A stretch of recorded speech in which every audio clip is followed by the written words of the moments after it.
So welcome back, everyone. Of course, last but not least, we have session 4. As Dr. Cato said before, don't just feel the individual energy, feel the collective energy. We're feeling the young energy right now. And this panel is titled Empowering the Next Generation, Youth Leadership for Peace and Sustainability. And this is going to be interesting and very creative because our moderator today is joining us online. Ms. Keiko Basu, president of Green Hope Foundation. She really wanted to be here in person, but something unexpected happened, so she's joining us online. But she will now introduce the panel and the panelists. So let's give a warm round of applause to this panel, session number 4. I hand the microphone over to you, Keiko-san. Amazing. Thank you so much. So I'm delighted to introduce Ms. Michelle Nikfarjam, PhD candidate at the University of Vermont, Ms. Ota Yaki, PhD student at University of Tokyo, Mr. Iemura Nagayoshi, postgraduate at Keio University, Ms. Hong Ye-jin, member of the Focal Lair Movement, and Ms. Kim Ji-sung, student at Wonkwang University. Welcome to all of our amazing panelists. We really can't wait to hear from all of you. And so without any further ado, I shall hand over the floor to our first panelist, Michelle. Thank you so much. Good afternoon, everyone.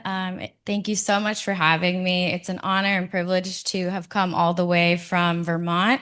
And very special thanks to my professor and mentor, Dr. Uno, for connecting me with this group. You all have showed me so much kindness and hospitality, and I've been so inspired by the previous panels. And I'd like to congratulate everyone for making it to the final session before dinner. I want to warn you that I will be talking about food, so it might make you hungry. I'll begin with a quote from the late Joanna Macy, one of my greatest influences, who just passed away in July. She is an American environmental scholar, activist, and Buddhist. She says, "You don't need to do everything. Do what calls your heart. Effective action comes from love. It is unstoppable and it is enough." So in the spirit of youth leadership, I want to offer some of my own story and reflections on what has guided me, how I found what called my heart, and how I put that into concrete action through love. So my earliest inspiration was my grandmother. When I was a child, I would spend countless hours in the kitchen with her. I call her my Bibi. She's a Pashtun woman from Afghanistan, but grew up in Iran. I have many memories with her, but one will always really stand out to me. I was in the kitchen. I remember it was a Sunday. It was rainy. I was maybe about 10. And I was washing herbs with her for a traditional Persian stew called gourmet sabzi. And if you've never had Persian food, I highly recommend it. But the stew itself is composed of all herbs. Like that's the body of the stew. So it takes a long time to wash all the herbs. And she handed them to me and she said, "Take care to their well-being." And I didn't really understand the depth of what she was saying then, but I've come to understand the wisdom in her words now. She taught me to approach every action with care and intention, even the smallest ones like washing herbs, because they matter. She instilled in me a deep respect for land and food and a belief that they hold the key to our well-being as long as we watch over theirs. Both my Bibi and Joanna Macy together, I think, offer very important lessons for young people who grew up in an era of crisis, who might not think their small actions are enough or don't know where to start, especially as the crises seem to keep coming. The immediacy of the pandemic has faded from headlines and from institutional memory, but we seem to be suspended in a moment of crisis and uncertainty. Not a singular one, but living through what feels like a cascade. The war on Gaza, famine in Sudan, huge conflict in Myanmar amidst cyclones and hurricanes, mass displacement, rising authoritarianism, and income inequality. Global food and agricultural systems, what I study, are also facing a huge sustainability and social crises.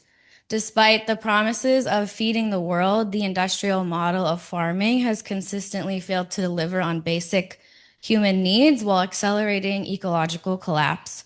Globally, over 800 million people remain food insecure, while fossil fuel intensive farming practices have caused us to majorly overproduce food, leading to a lot of food waste, while also being the top contributor to greenhouse gas emissions, biodiversity loss, water pollution, soil degradation, the list goes on. So I think the food system, in other words, is both a casualty and cause of the broader crises that we face. But in my mind, it's also a great place to start seeding deep systems change and envision alternatives that will help shape a healthy, peaceful, and sustainable future. The food system is the natural system that we interact most intimately and most often. It connects us all from the smallholder rice farmer in Korea to the coffee farmer in Mexico to, diplomats and financiers. Food and farming are inherently relational. We grow food in relationship to the earth, soil, and water, while the act of eating is rooted in our ethical, social, economic, and political lives. So, in the face of such overwhelming complexity, a return to the simplicity of the garden, whether literal or metaphorical, is more than a retreat or a refuge. To place ourselves back in the garden is to remember that our interdependence with the earth and each other, and to truly act as if that interdependence mattered. So I was a young person and I decided to become a farmer, which was far from typical. My father was an engineer, my mother was a teacher. So I grew up with relatively stable, childhood, food security, all of that. And I just want to say many people don't. Many people around the world who engage in agriculture don't actively choose farming as their livelihoods. It's out of necessity. And many young people who come from farming families choose more lucrative careers out of economic need. And so I recognize the privilege and the choices I had. But I also, in choosing to be a farmer, had a lot of struggles and difficulties of my own. I'll always remember when my parents picked me up from my college dorm and I told them I was changing my major from economics to farming or to, or to agriculture. And my father said, "You're going to study agriculture and you want to become a farmer? I didn't come to this country for my daughter to be a farmer." And it turns out he did come to the U.S. for his daughter to be a farmer. I worked on organic farms for 5 seasons, learning everything it took to run a successful farm from 1 acre to 5 acres. I found so much joy and purpose in growing food. I could see the long hours I spent in the field translated to thousands of pounds of produce that were feeding hundreds of people. And I think on a personal level, I was healing from the inside out. I was eating healthy foods. I was physically fit. And I think working with your hands in such a way gives your mind and heart freedom to really explore what causes your suffering and uproot that. So in my naivety, I thought, why doesn't everyone do this? It's so easy. Just grow some carrots and the world's going to be much better. But I often joke that what really awakened me politically was potatoes, and that's actually true. So my junior year, I worked for an organization called Food for All, which was an organic garden that donated produce to local food banks and nonprofit organizations. In the US, there is food assistance for families experiencing poverty, but it's often not enough. And it's often not healthy. It's usually canned or processed foods. And so we worked with the food bank to make a season's crop plan based on the food that they needed. And that was mostly potatoes because at grocery stores, storage crops like potatoes, squash, and carrots, they don't get donated to food banks because they have a long shelf life. But they're very essential to addressing food insecurity because of their nutrition and caloric value. And through this experience, I began to learn just how political the food system is and how power shapes who has access to healthy food and who doesn't. And also learned how our social systems, our economy, our policies are a huge determinant of how we grow food, either sustainably or unsustainably. So working in the food system as an organic farmer was ultimately what inspired me to pursue a PhD. So for my parents, I'm becoming a doctor after all, just not the kind that they thought I would be. And like many young people, who have started their careers in an era of profound uncertainty, I've definitely stumbled through moments of doubt, burnout, and uncertainty. And so I wanted to offer something to this group. I know there's been a lot of frameworks. I've been writing them all down. So here's one more. The Inner Development Goals were created in 2020 by a group of 3 organizations, and they offer a set of transformative capabilities designed to support the achievement of the UN Sustainable Development Goals. And they speak to the qualities that we need to cultivate in ourselves, which are being, thinking, relating, collaborating, and acting. The IDGs offered a language and structure to what I had already been trying to put into practice through my career, which was self-awareness, empathy, presence, and courage as someone that was trying to use my career, or has and still do, to be in service in a scientific field that often rewards detachment and efficiency over care and connection. And what's more, I've come to understand that these inner capacities are not separate from the scientific work I do. In fact, my research is more powerful when it's grounded in spiritual alignment. My doctoral work focuses on agroecology, which is the ecological science of agriculture, or how we basically apply the principles of nature to how we farm, which a lot of people have been doing since the beginning of time, but we've moved so far away from that we need a whole scientific field just to remember.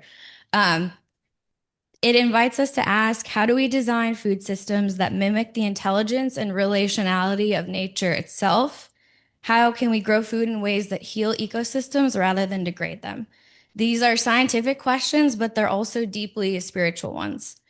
And so for my research in particular, I work in the Northeast, and I work with farmers to try to understand how they can make their farming systems more sustainable through these kinds of methods focused on conservation, and more specifically, how they can transition to more perennial food systems, more trees, more shrubs, because trees and shrubs pull carbon into the ground, but there's often this trade-off that farmers have to face between conservation and production. And so growing tree crops is one tangible solution. And one of the most meaningful projects I worked on during my doctoral work is a participatory research initiative with the Pecasset tribe, which is a indigenous tribe of southern New England. It's right where I grew up.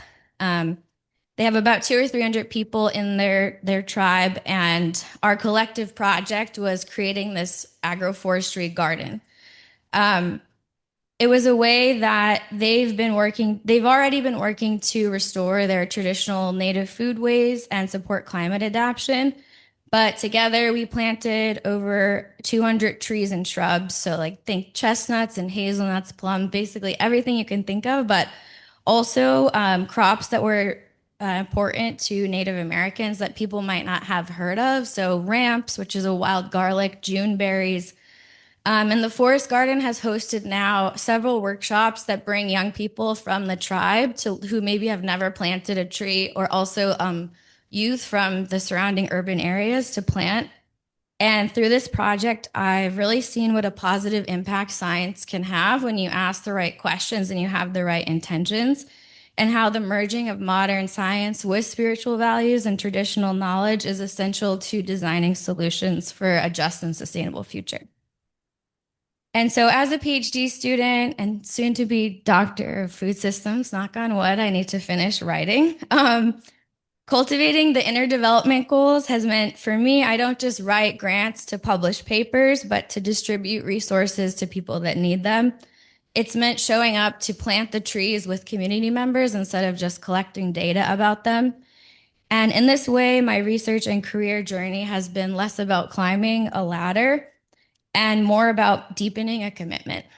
So no matter where my path leads, I commit to advancing social equity in agriculture. I commit to fostering balance between humans and our natural ecosystem. I commit to meeting the nutritional needs of communities, and I commit to training the next generation of agricultural scientists who can ask questions like I have and push the boundaries of what is possible. So to conclude, I want to highlight the words of Angel Kyoto Williams. She is a writer, activist, and Zen priest, and she suggests neither inward-looking liberation nor external social change alone can lead to true transformation. Instead, a third, as yet unknown space emerges where both inner and outer work can coexist. She says, love and justice are not two. Without inner change, there can be no outer change, and without collective change, no change matters. Thank you. Amazing. Thank you, Michelle, for speaking to the importance of food systems being a foundation for sustainable change. We at Green Hope Foundation have our own solar-powered organic farm here in Canada, and we see how important the produce that we grow is for the food banks that we donate that to aid in solving food insecurity. So definitely resonate with the work that you're doing on creating sustainable, equitable food systems and agriculture through organic farming. So thank you once again.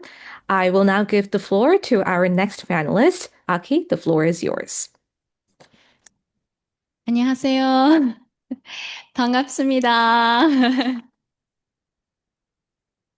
Good afternoon, everyone. My name is Aki, and I'm honored to be here to share a few reflection on the field of peace. And that's mainly drawn from my personal experience and also academic inquiry. And I firstly want to thank all of the members who are gathering here and also the organization of ICCGC CoNGO to invite me here, and all the staff members who've been supporting us to get through this event all day today. I mean, I joined today, but since yesterday. Yeah, thank you so much. So I wanted to start from introducing a little bit of myself. Yeah, so that's me. So my background is I was born and raised in Japan, but my roots trace back to China. Yes, I grew up with this multicultural backgrounds, and it gave me many unique experiences, but also opened my eyes early on to the tension and conflict that can exist between different ethnicities and nations. So as someone who cherishes both Chinese and Japanese culture, it's often been really painful to witness the ongoing friction and lack of mutual understanding between the two rich traditions. And that awareness became a key motivation behind my decision to study peace, the field of peace. And it was during a field trip to Okinawa last year. I went to Okinawa last year, and the motivation of studying the peace and conflict study became even firmer inside of me. And I want to share a little story of this. So yeah, the experience last year in Okinawa was almost like a calling to me. The one moment I was in the Peace Memorial Park, which is the left upper photo, is the ocean's view I can see about, from the park. Yeah. So I visited Heiwa Kinen Memorial Park and standing before the cornerstone of peace. And there were thousands of names are engraved, and not only Okinawan people, but also people from Korea, from the north and the south, Korea and Taiwan, the United States and United Kingdoms. So all the victims' name were engraved on the stones. And when I saw the stones, in that moment, it felt like through each name I saw, they were quietly speaking, carrying a shared longing for peace. And I realized again, but in a stronger sense, how important to seek peace. And the peace is something really precious and something worth dedicating my life to. Yeah, so this is my story.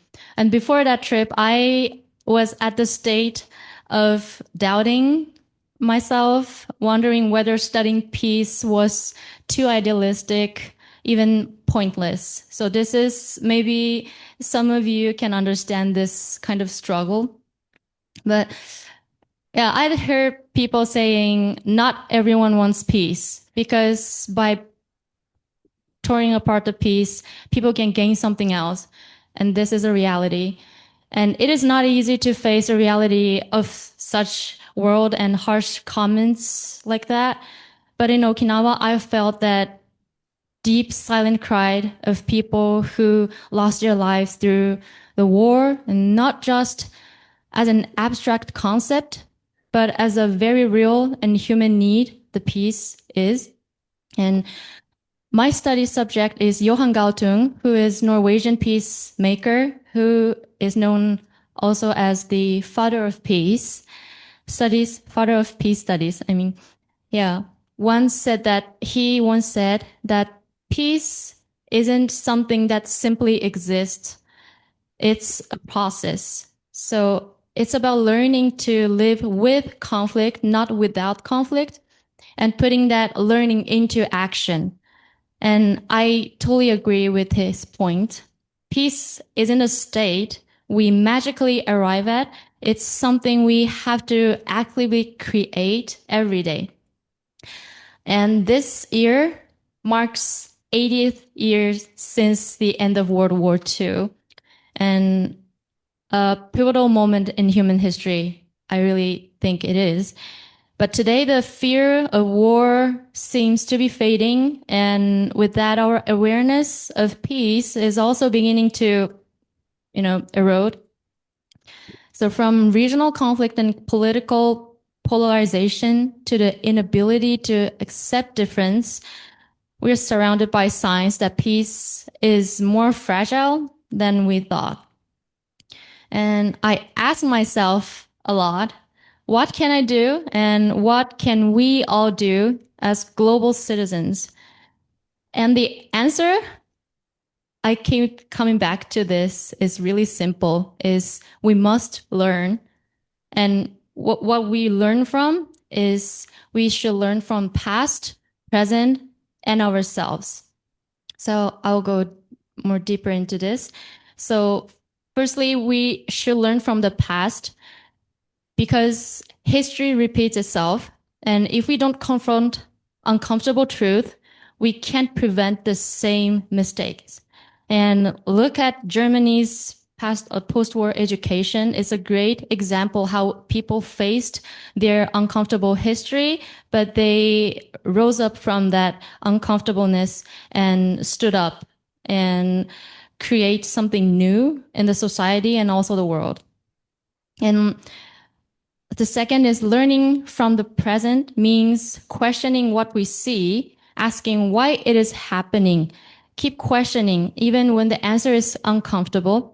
And in doing so, we must also critically assess our information, where our information comes from. In an age of misinformation and manipulation, developing information literacy is not an optional thing, but it's essential. And finally, learning about ourselves may be the most powerful act of all, I believe. And yeah, so this is how I imagine like how we should learn from history to present to ourselves. So this is my rough idea. Yes, so I love this word. This is from the UNESCO Constitution that says, since wars begin in the minds of men, it is in the minds of men that the defenses of peace must be constructed. Peace starts within, as many of the speakers have mentioned, and real change begins with self-awareness, I believe. And I want to share with you a Japanese proverb. Yes. Have you ever heard that? Todai motokurashi. If you speak Japanese, you definitely know. So it means the base of a lighthouse is dark. So you can see how the light itself is bright, but under the light is dark, right?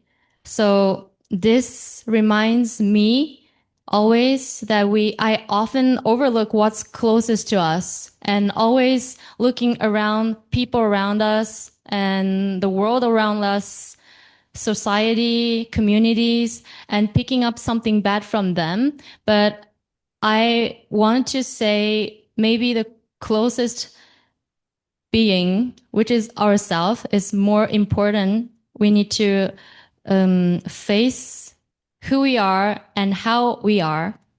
And here's a few quotes from the Holy Bible that perfectly express the same idea, I guess. So I like to refer to Matthew chapter 7, verse 1 to 5, mainly to keeping in mind my own shortcomings.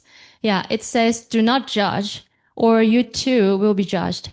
For in the same way you judge others, you will be judged, and with the measure you use, it will be measured to you. Why do you look at the speck of sawdust in your brother's eyes and pay no attention to the plank in your own eye? How can you say to your brother, let me take the speck of your eyes, when all the time there is a plank in your own eye? So you hypocrite. First take the plank out of your own eye, and then you will see clearly to remove the speck from your brothers, I mean. Yeah. Actually, a little bit. Yeah. Sorry. Yes. So if more of us took the time to reflect on our own values, biases, and behaviors, we might find that the seeds of peace are already within us. And I mean, we need to reflect negative points and positive points both inside of us. We just have to nurture the peace, the seeds of peace inside of us.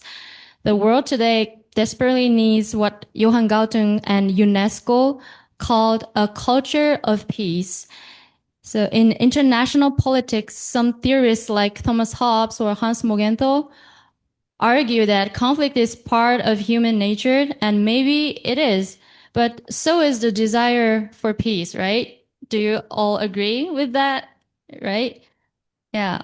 Human history has been shaped by those who believe in justice, equality, and dignity for all. And their efforts, many of them actually are quiet and unrecognized, and so many times have made a huge difference.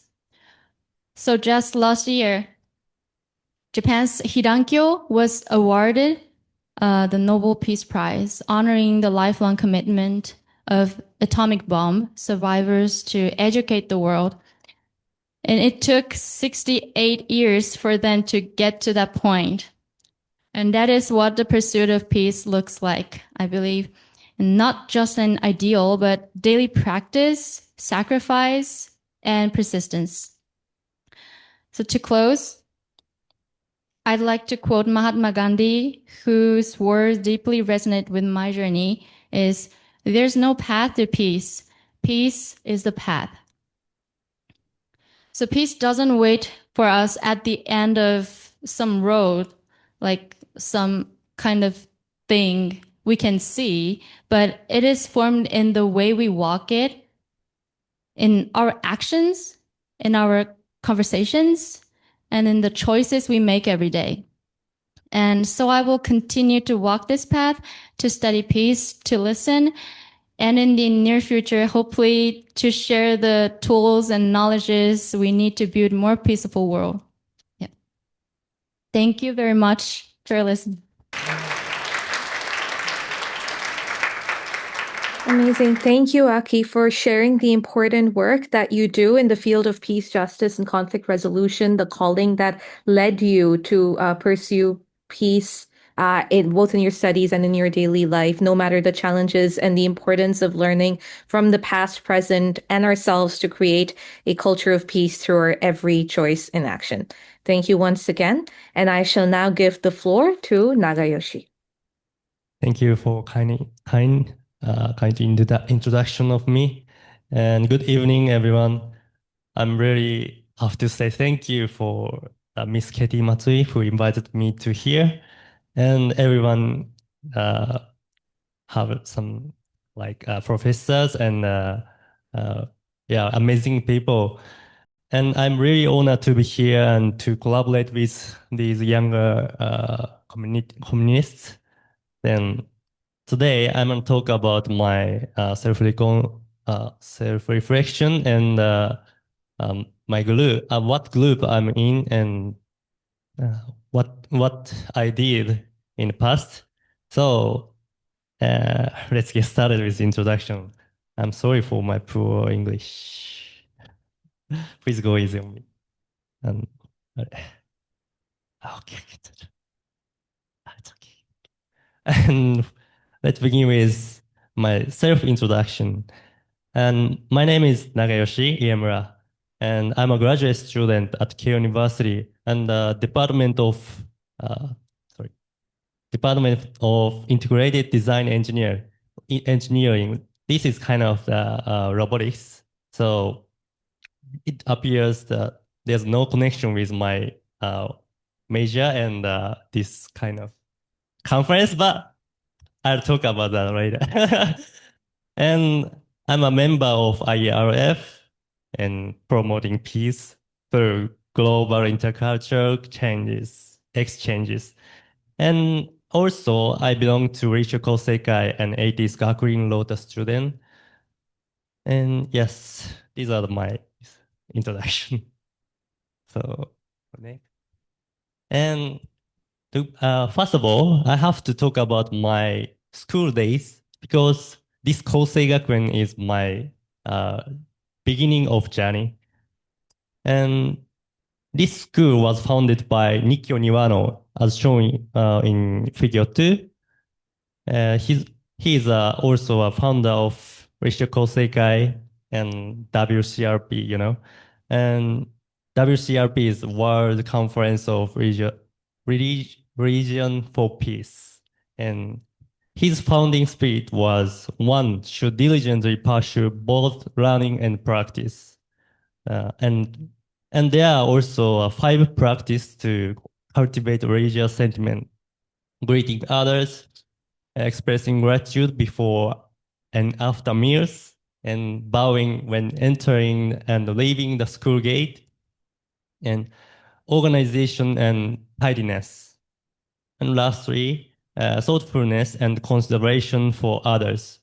These practices are very effective for me. During my school days, I always tried hard to keep them. And next, I'll introduce about the teachings of Rishio Kosekai. There are a lot of teachings in this faith, in this community, but especially these 3 sentences influenced me a lot. And number 1 is change the world by changing the self. And it means if you want to change the world outside, you have to change yourself at first. Yes. And second one is turn compassion into action. So when you want to get a tangible result, you have to move beyond ideals to concrete efforts. Yeah. And third one is diversity is a treasure, not a threat. This is a really amazing word to view differences in religion, culture, and background as resources that enrich human connection rather than as cause of division. So yes, these teachings gives me a lot insight into our life, into my life. Yes. Then next. I also introduce IERF group. IERF is the abbreviation of International Association of Religious Freedom. This community is dedicated to promoting interfaith harmony. Through dialogue and collaboration, it seeks to unite diverse beliefs and practices. And also, IRF emphasizes the fundamental religious freedom, advocating for the right of individuals to express their beliefs openly. Especially, I belong to the IRF Youth Group Japan chapter, and in this group, there are some youth exchange programs to promote interfaith and international dialogue. And I'll introduce the activities of these programs in the past. And this is the beginning of the exchange programs with India in 2015. A total of 47 university students from different Asian countries participated. Yeah, in this meeting, they are interacting beyond differences in faith, culture, and tradition. It was the beginning. And next one is the Taiwan and Mongolia. I introduce, yes. So maybe there are a lot of activities.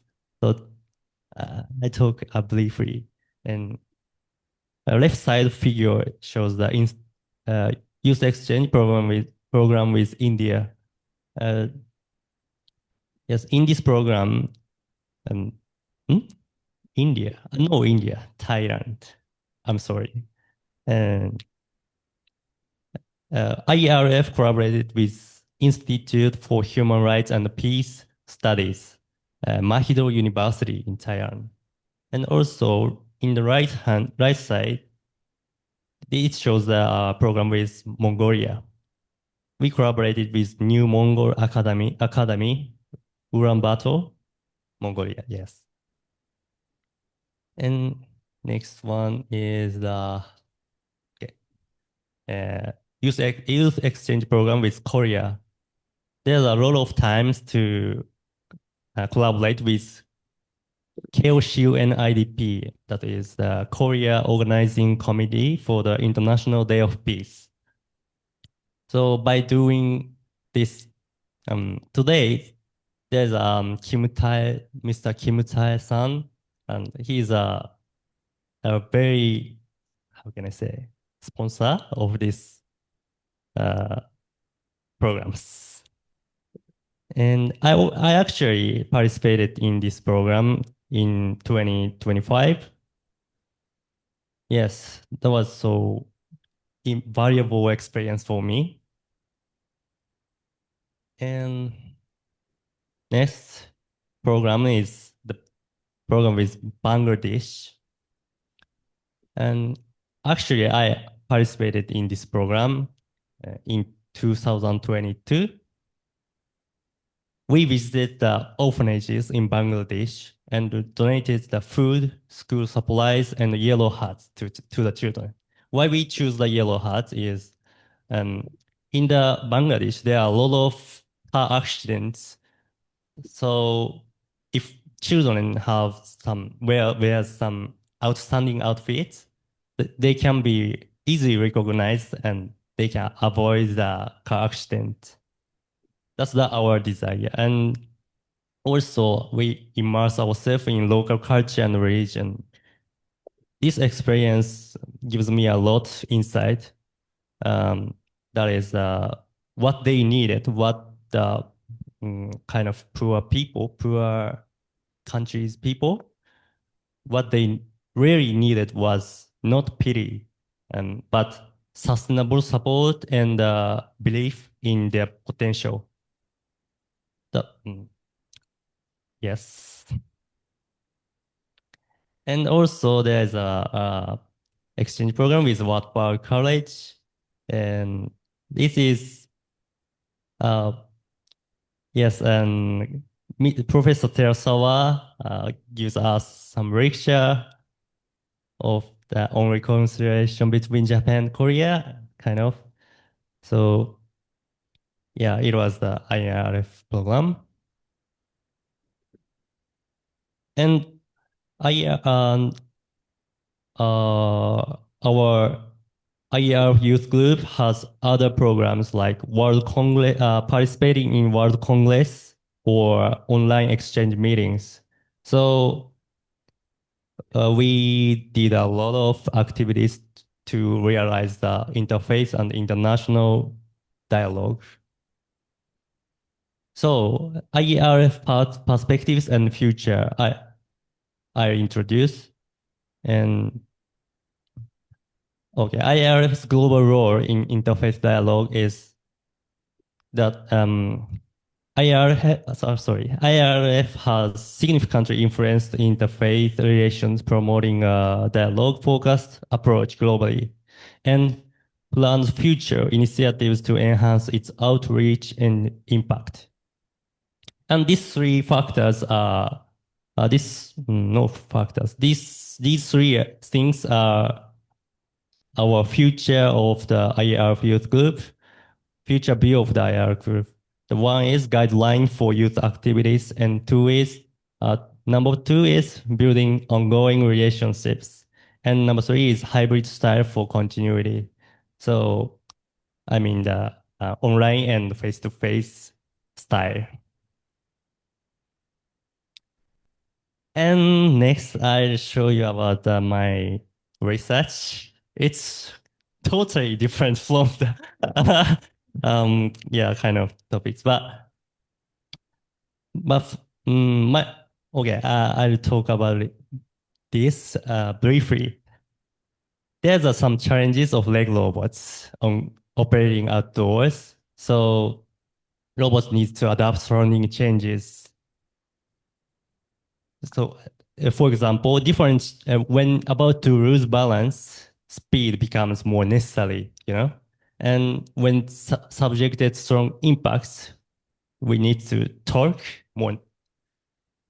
In that case, the conventional methods cannot solve this trade-off on force and speed. So I propose the variable reduction ratio gear, kind of structure of actuator. Actuator is like engine of the vehicle or our muscle. So this is my proposal of my research, but okay, it's okay. And through this research, I participated in a lot of international conference, and then from this experience, I could present my research through an oral presentation and received valuable feedback. And also, I exchanged ideas with researchers from around the world across various fields of study. So it appears that there's no connection, but I don't think so. because because when I do some research, I always think about uh, how my research will help our society, our future, and how it will be connected to the world peace. So this procedure cultivate my view of the world view and mind of peace. And also, when we do some research of robots, we have to collaborate with other countries' people. So that makes us feel more open-minded or generous about the religion or their background or kind of something. So that's why there's a connection, I think. And I'll show you the insights gained from my experiences. And the first one is peace begins with compassion in action.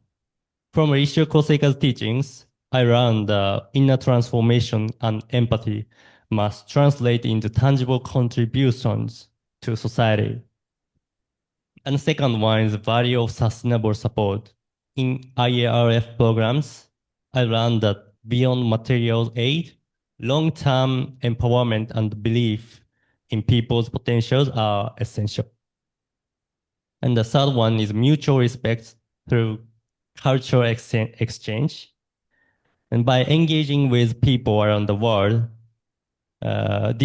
we can deepen our understanding of diversity and dismantle personal biases. And the last one is technology as a tool for empowerment. Through robotic research, I realized that innovation should enhance human dignity and support the vulnerable and address sustainability challenges. So this is the key Congress. Sorry for I'm talking too much. Okay. This is the key conclusions of youth leadership for peace and sustainability. There's 5 things I think. The 5 qualities that we need for leadership. And first one is change start within. I've already introduced you, and technology needs humanity. Innovation must be guided by ethics, empathy, and cultural understanding to serve the most vulnerable. And peace and sustainability are achievable, not distant ideas, but goals requiring immediate youth action with knowledge, compassion, and purpose. And youth as co-creators. Through research, dialogue, and service, young leaders can build a shared future across borders, I think. And the last one, diversity is a treasure. This is a really amazing word for me. And religious and cultural differences are resources for peace and existence, not division. All right, I'm sorry for talking too much. And that's all. Thank you.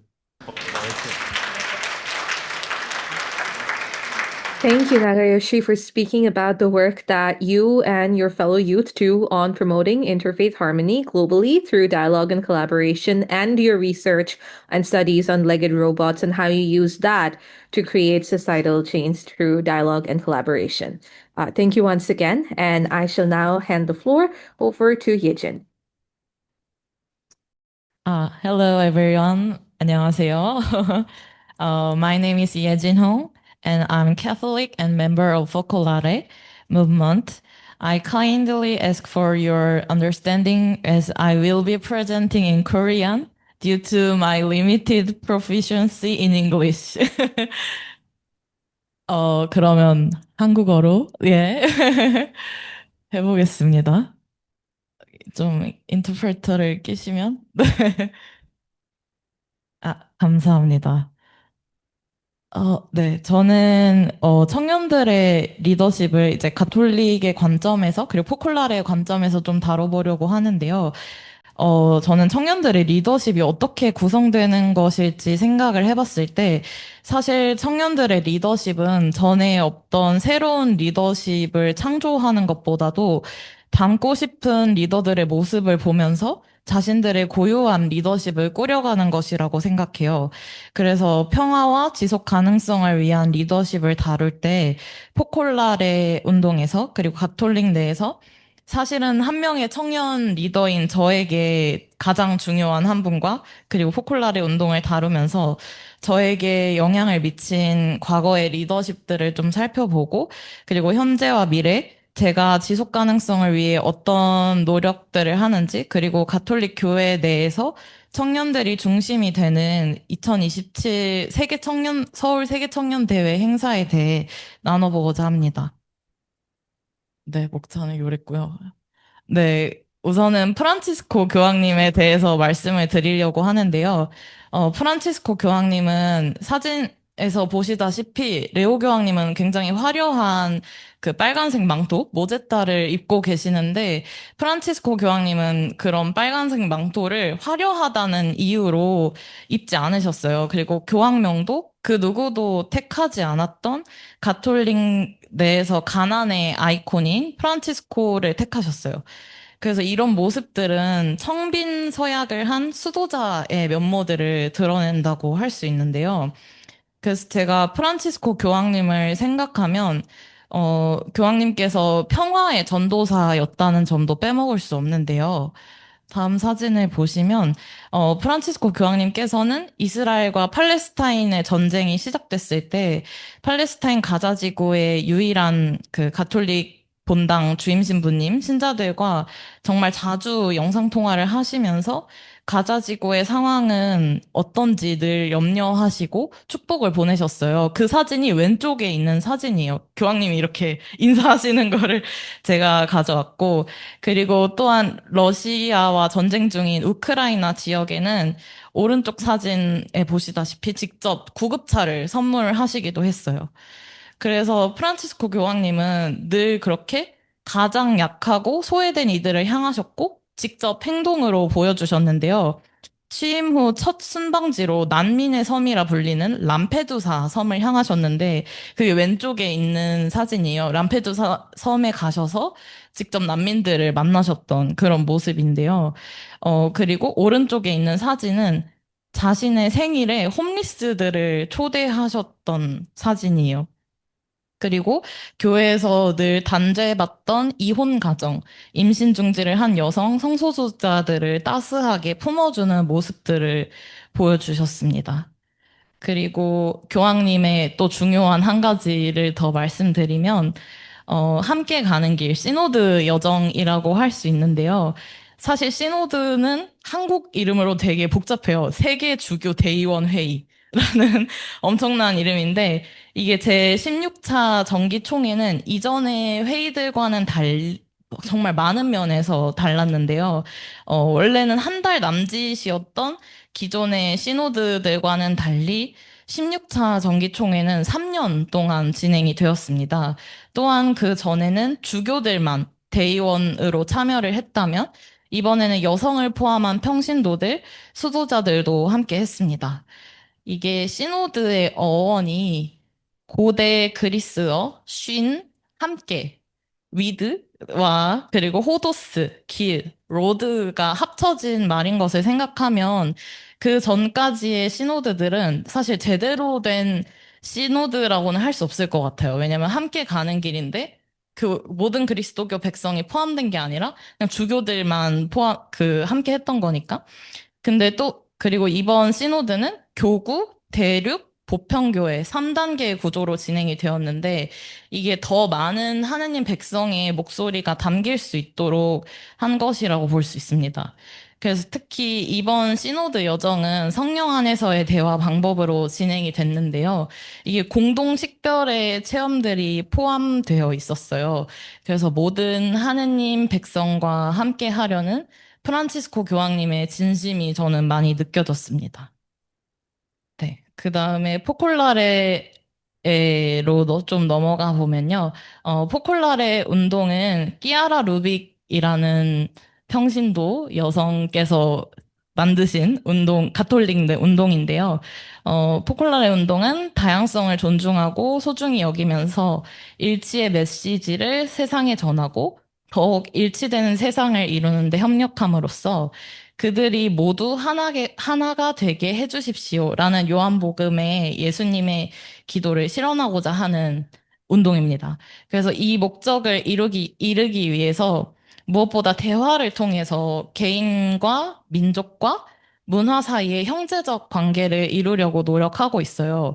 그래서 사실 가톨릭 신자뿐만 아니라 여러 교파의 그리스도교 신자들, 다른 종교인들, 그다음에 종교적 신념을 가지지 않은 사람들도 속해 있습니다. 어, 이들은 그래서 교회 신앙, 양심을 따르면서 포콜라레 운동의 목적과 정신을 공유하고 가능한 한도 내에서 참여하고 있어요. 그래서 포콜라레에서 그 창설자인 끼아라 루빅이 일치의 영성을 위해 12가지의 요점을 제시를 하는데, 요런 것들인데, 제가 영어를 준비해 올 걸 그랬어요.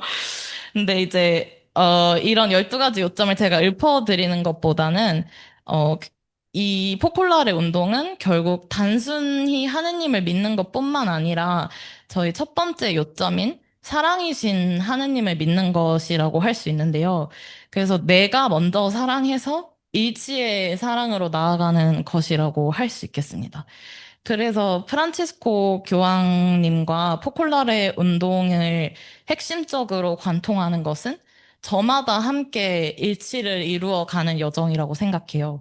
그리고 또한 어떠한 허물이나 조건 없이 사랑으로 다가가는 것이라고 생각합니다.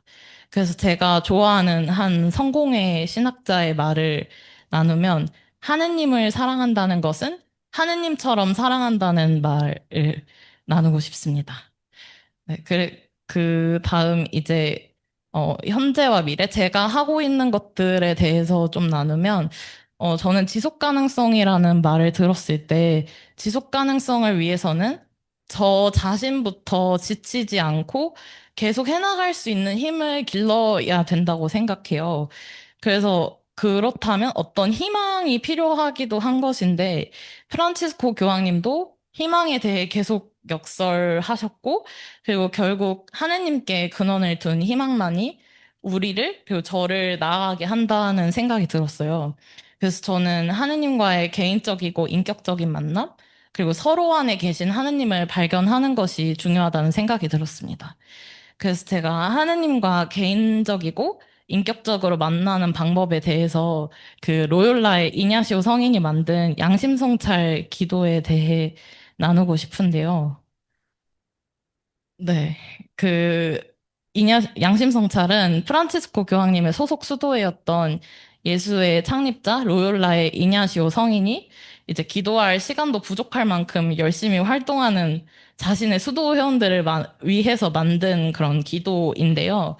양심성찰은 매일 하루를 마감하는 때에 드리는 기도이고, 한 10분에서 15분 정도 소요돼요. 그래서, 양심성찰의 5단계는 첫 번째는 오늘 하루 동안 하느님께서 주신 그런 감사한 순간들을 떠올리고 두 번째는 그 오늘 하루를 하느님의 시선으로 볼 수 있도록 성령께 청하고 세 번째는 시간 순으로 영화를 보듯이 하루를 돌아보면서 긍정적이든 부정적이었던 순간을 함께 다시 보고 머무르는 시간입니다. 그리고 네 번째 단계로는 통회인데요. 평온하고 좋았던 순간들은 감사드리고, 불편하고 어려웠던 순간은 이제 하느님께 용서를 청하는 시간입니다. 그리고 마지막 결심은 하느님께 내일은 어떤 마음으로 하루를 보내야 할지 여쭈어보고, 그렇게 되도록 도움을 청하고, 이제 마무리로 주님의 기도로 마무리를 하면서 성찰 일기를 쓰는 그런 기도 방법입니다. 네, 그래서 저는 이거를 하면서 계속 이렇게 개인적으로 하느님과의 인격적인 만남을 하고 있는 것 같고요.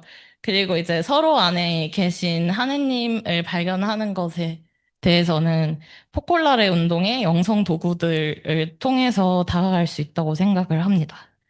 그래서 포콜라레 운동의 5가지 도구는 서약, 영혼 나누기, 경험담, 진리의 시간, 개인 면담 등이 있는데, 영혼 나누기와 경험담에 대해서만 잠깐 나누면, 잠시만요.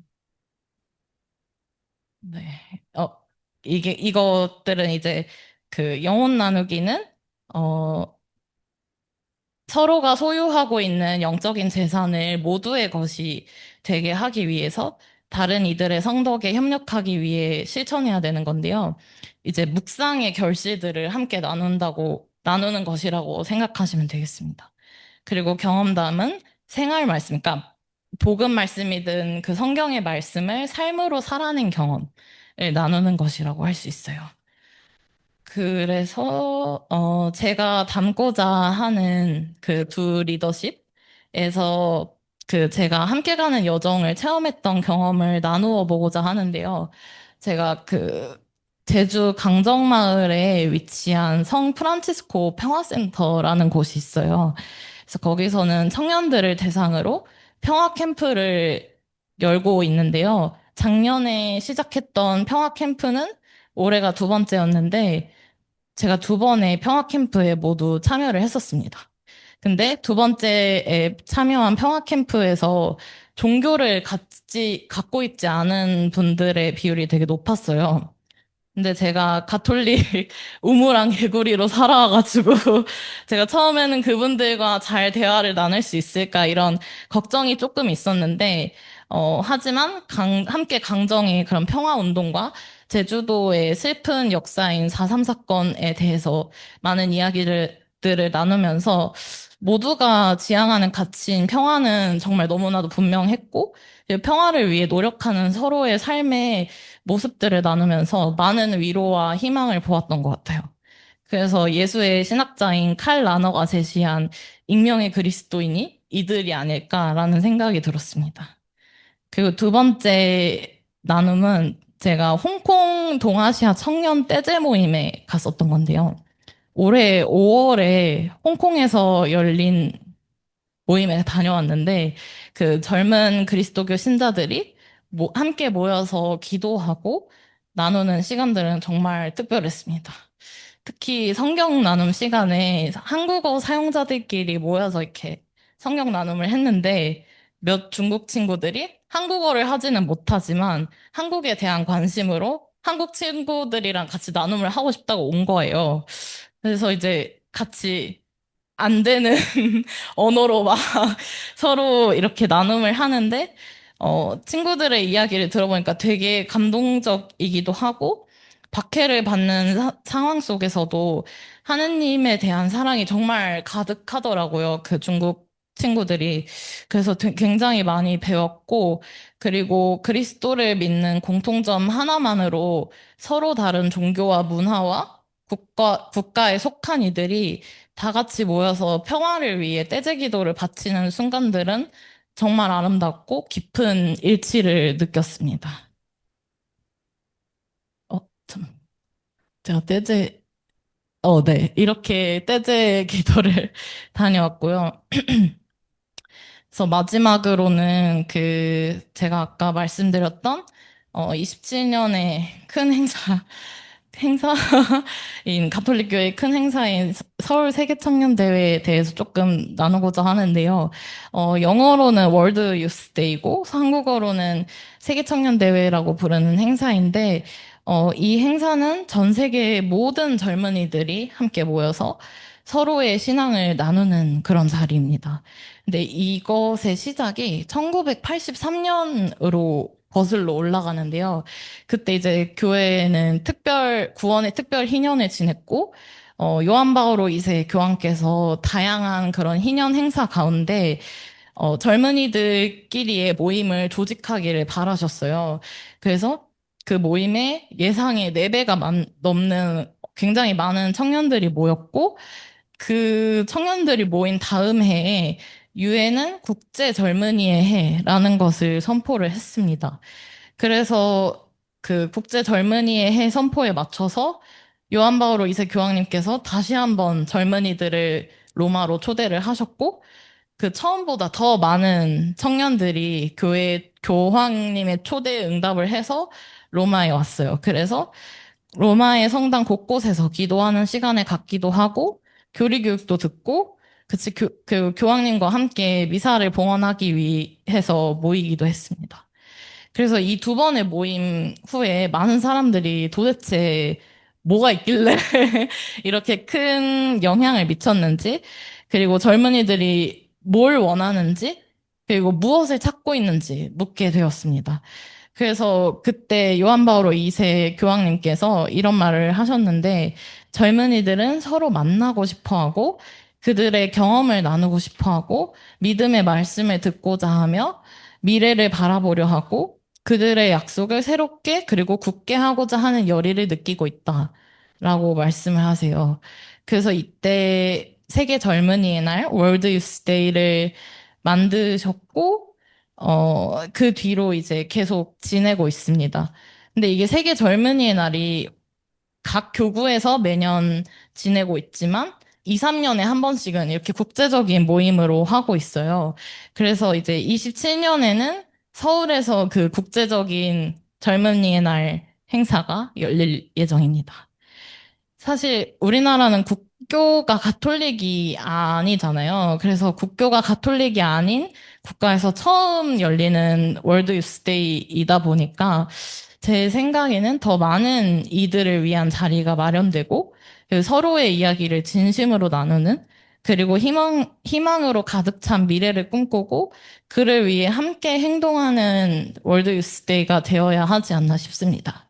그리고 결국 모든 이가 함께 가는 시노드 여정이어야 할 거고 그 중심에는 사랑이 있어야 된다고 생각합니다. 그래서 저의 젊은이 리더십은 그런 것이 아닐까 싶습니다. 감사합니다. Great. Thank you very much, Agent, for sharing the work that you do on promoting interfaith harmony, on promoting diverse perspectives, and how it is important for that to happen in order to create hope, in order to sustain hope and gratitude to create a more peaceful and sustainable world. Thank you once again, and I shall now give the floor to Jason. Yeah, it's my turn, the last speaker of the day. How was your day? You can have dinner after my speech, fortunately, and I'll try hard not to make boring, and I'm gonna start. Yeah, distinguished delegates and honored participants, I'm Jusung Kim from Wonkwang University. It's an honor to join this dialogue, and thank you for my professors to recommend me as panelist. This agenda is especially meaningful as we discuss the direction from 2030, just 5 years before the UN SDGs come to an end. I'm an undergraduate student majoring in Korean pharmacy, aspiring to work at the World Health Organization as a public health expert. I have been working as a translator and participating in international activities. I believe there's a reason I was invited to this discourse that looks ahead to the next 15 years, to share how the new generation views today's challenges and to explore fresh solutions for the existing international problems. Before I begin, I'd like to note that I will frequently refer to the UN, other international organizations, and the UN SDGs, since this agenda focuses on global level issues. I will explore three perspectives. First, adding dynamic structure to static structure. Second, microscopic change that derives macroscopic change. Third, boosting practical sense in the system. First, let's briefly look at the UN SDGs. SDG stands for Sustainable Development Goals, a resolution among several UN declarations setting the shared objectives that all countries are encouraged to pursue from 2050 to 2030. Before the UN SDGs, there were the MDGs, Millennium Development Goals, in effect from 2000 to 2015. The MDGs focused mainly on developing countries, and their 8 goals were only part of the broader development agenda. They lacked strong interconnections and long-term sustainability. The SDGs, launched in 2015, addressed 3 limitations. They apply to all countries, including advanced economics, and strengthen the interlinked nature of the new 17 goals. By embedding core targets, they aim for long-term sustainability. From the process of their adoption, we can see that the SDGs are essentially a static structure, fixed goals that may remain unchanged until the next global framework. Static structures are predictable, easier to achieve consensus on, and provide scalability. But in today's fast-changing, complex, and unpredictable world, the limits of the static structure are clear. Goals may be predictable, but reality often diverges from those predictions. In contrast, a dynamic structure can adapt to results, remain flexible, and respond to changing circumstances. We see this applied in policies for pandemics, climate crisis, and other evolving challenges. So I propose that the global agenda from 2030 to 2045 combine the scalability of a static structure with the adaptability of a dynamic one. The overall framework should remain fixed to maintain consensus, but each country should integrate dynamic mechanisms into their policies. Regular review meetings could allow countries to share progress and make adjustments based on real-world data. In short, keep the pillars steady, but let the foundation move with reality. Next, let's look at the UN's role. The UN sets global consensus and direction, and its proposals are often constructive. But these proposals must translate into tangible action. There's a natural gap between ideals and reality, and sometimes forcing an ideal balance can cause greater harm. As Donella Meadows, a system thinker, once said, the most effective place to intervene in a system is not the structure itself, but in the small, precise points where change ripples outward. For the UN, this means respecting its role as a body for resolutions while empowering individual countries to act dynamically. A UN resolution may be theoretical, but each nation can adapt it into specific domestic policies. Through individuals, communities, and regions, these changes accumulate, eventually creating global impact. Let me share two examples. In 2008, Rwanda implemented a complete ban on plastic bags and promoted eco-friendly alternatives. At first, many people complained about the inconvenience, but over time, Rwanda became one of the cleanest countries in Africa. This inspired neighboring countries such as Kenya and Tanzania to adopt similar policies. Another example comes from Finland. Since 1938, the government has provided every newborn's family with a baby box containing essential items. Initially aimed at low-income families, the program gradually expanded to cover all citizens. As a result, Finland now has one of the lowest infant mortality rates in the world, and the model has been replicated in the UK, Canada, and several South American countries. In short, small actions at the local level can spark changes that grow into large-scale global transformations.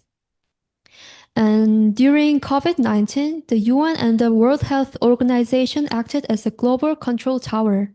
The UN set guidelines and WHO worked on practical measures. However, there were shortcomings. One example is COVAX, the WHO-led global vaccine sharing initiative. While the idea was fair distribution, advanced countries had already signed advance purchase agreements with vaccine manufacturers early on. This left poor nations struggling to secure doses. WHO assumed that member states would cooperate, but the political and economic realities were far more complex.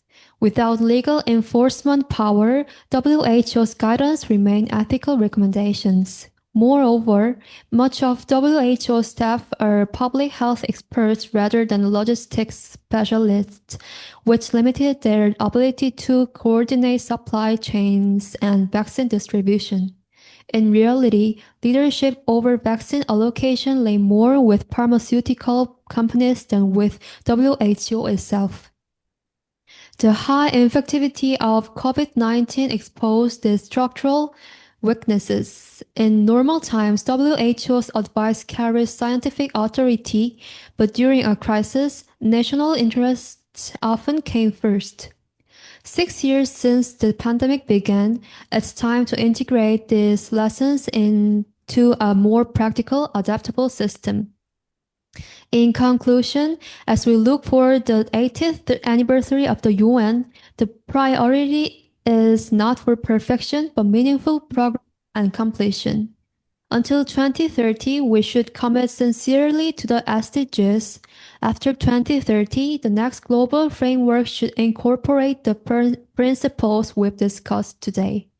Add dynamic structure to static structure.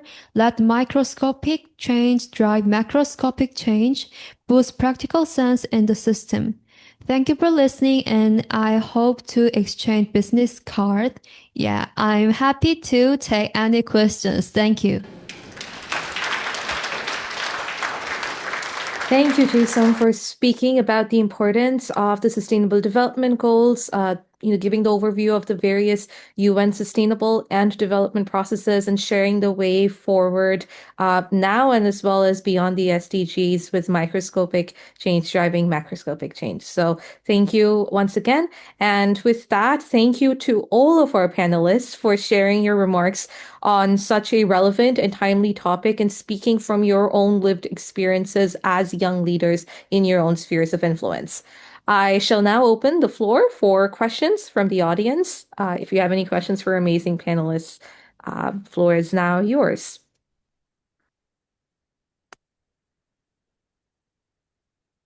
It was so heartwarming and a great pleasure to witness and hear such an your inspiring and dedication to the future peace. I have two questions for all of you or any one of you. Intuitively, you can answer if possible. After 10 years, our world will be better or difficult? Second, do you think it is possible to realize the nuclear-free, non-violent world within your lifetime?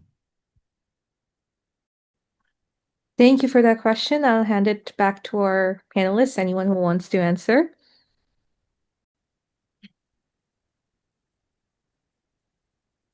Could you clarify one more time?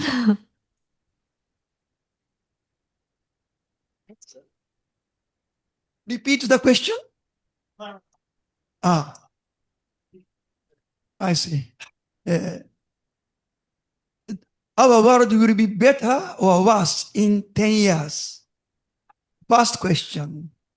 Second, can we together realize the nuclear-free, non-violent world in the future?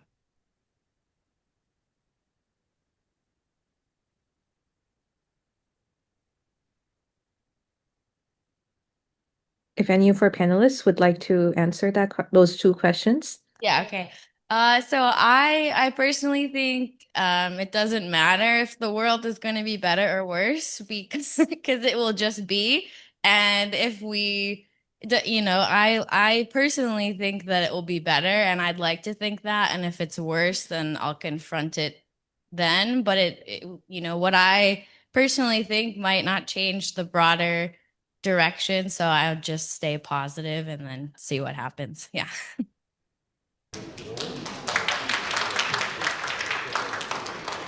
Thank you, Michelle. Would any of our other panelists like to answer either or both of the questions?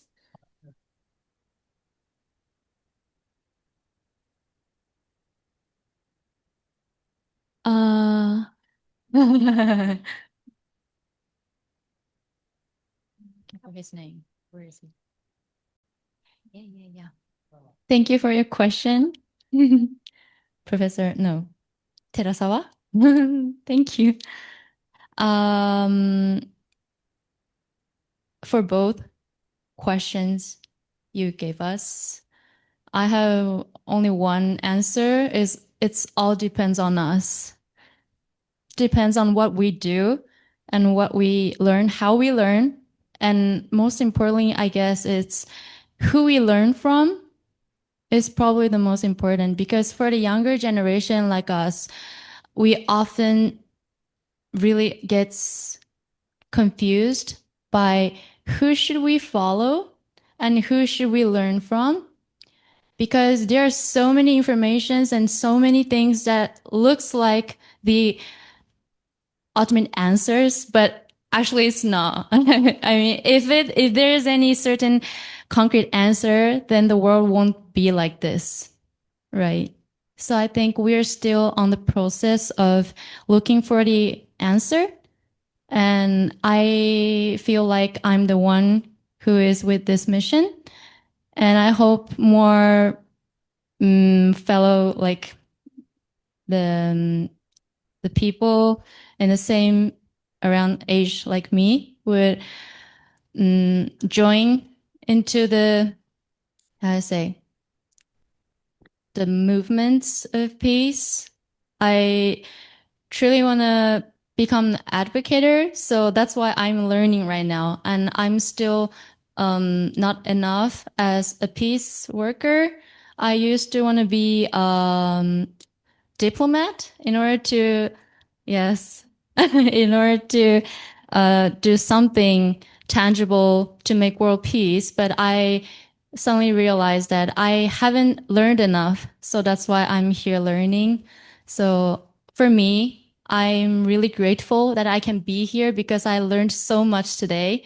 And I once again want to thank Professor Katie Matsui. Thank you so much for inviting me here.